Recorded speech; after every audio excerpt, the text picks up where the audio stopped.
Discutevamo oggi sul pullman con Salvo per andare al TG cosa bisogna fare. Bisogna dire una cazzata, bisogna dire qualcosa perché ti porti al TG, perché se dici cose intelligenti al TG non ti ci manda, la notizia non te la manda.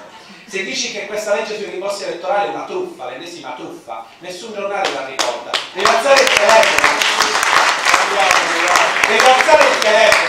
il telefono, chiamare una giornalista che conosci, dici ma l'hai letto quello che ho scritto sui rimborsi elettorali? Possibile che nessuno, anzi sul finanziamento pubblico ai partiti, possibile che nessuno l'ha letto? Che è una truffa, che ci stanno prendendo per il culo, che una giornata intera si parla solo della notizia del giorno, abolizione dei rimborsi elettorali. Signori, ci hanno preso per il culo tre volte. Primo, perché scrivono nel titolo della legge abolizione dei rimborsi elettorali, anzi del finanziamento pubblico ai partiti, ma non l'avevamo già abolito.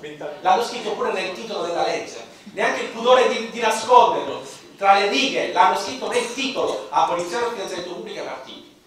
Tre volte perché la seconda volta perché ci dicono che li hanno aboliti e quindi ci prendono per il culo, e terza volta perché in realtà sono uguali e forse anche più di prima, perché sappiate che tra quelle righe c'è inserita una cosa nuova, che è la detrazione fiscale sul finanziamento dei corsi di formazione dei partiti politici, che è una grande novità, perché tu paghi 1000 un corso, 750 te ne rimborsa lo Stato. Non oso immaginare cosa ci sarà dietro, l'ennesimo occasione per truffare e tirar fuori i soldi. La rivoluzione culturale è iniziata, è importante che vi dico questa cosa. Cosa abbiamo fatto in questi 8 mesi? Il bilancio è positivo. Positivo perché oggi è cambiato il linguaggio.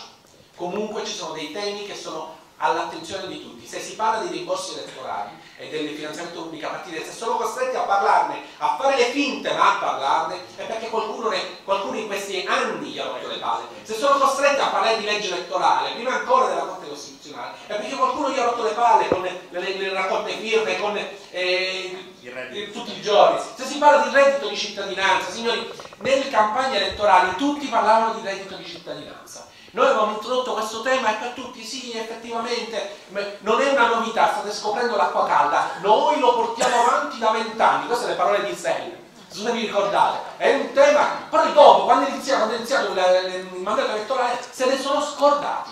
Sono voluti i nostri 7 mesi di studio, perché abbiamo studiato in 7 mesi per fare una legge con contropalle, abbiamo fatto la legge e l'abbiamo riportata di nuovo sul tema, ve ne eravate dimenticati, ma noi no, il tema lo riportiamo all'attenzione. E lo riportiamo all'attenzione. La coerenza. Noi abbiamo 20 punti di programma e quei 20 punti di programma li portiamo avanti. E li stiamo portando avanti uno per uno, li stiamo spuntando, ma non li portiamo avanti solo per fare le macchiette, per poter dire che abbiamo presentato un emendamento o un disegno di legge, come fanno gli altri. Noi ogni disegno di legge ci battiamo fino alla fine perché vada a buon fine, perché sia calendarizzato o che sia almeno portato al voto. Vogliamo vedervi in faccia votare sì o no qualcosa. E l'altra cosa importante che vi devo dire è: ricordatevi sempre, ogni volta che vi dicono delle cazzate, ricordatevi sempre dove eravate.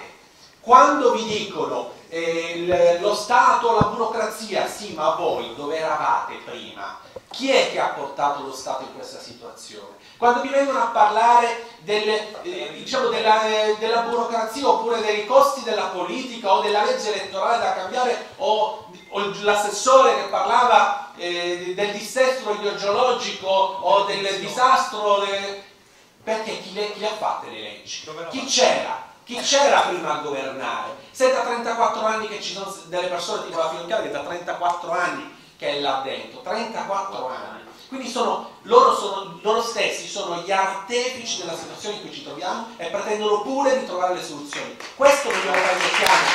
Questo è il problema. Quindi quando vengono a proporvi soluzioni, prima chiedetegli: ma voi c'eravate quando le avete causate le situazioni che oggi volete risolvere? Questo dovete chiedergli: dove eravate? Ogni volta che avete occasione, dove eravate?